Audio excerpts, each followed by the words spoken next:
Magluluto tayo ng munggo for today's lunch. So, unang-una, nagpakulo ako ng munggo hanggang lumambot. And then, nagisa tayo ng mga ricado. Yung sinangkunsya natin yung karne, garlic, onion, atsyal, at iba pang pampalasa. And then, nilagay na natin yung pinakulo natin na munggo. Nag-add lang tayo ng tubig. Tapos, inano na natin siya.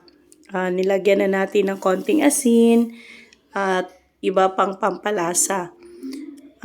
Naglagay din ako ng repolyo kasi hindi ako nakabili ng kangkong.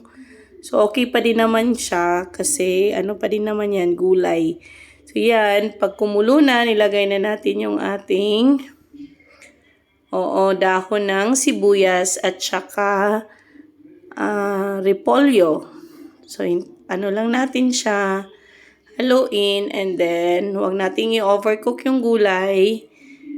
Pagkatapos nyan, tikman ninyo kung okay na yung lasa. Tansya-tansya lang kung gusto nyo ba ng medyo maalat or medyo matabang. So, depende na po sa inyo yan. So, hanggang kumulo na siya, haluin lang natin, and then, ayun, masarap na.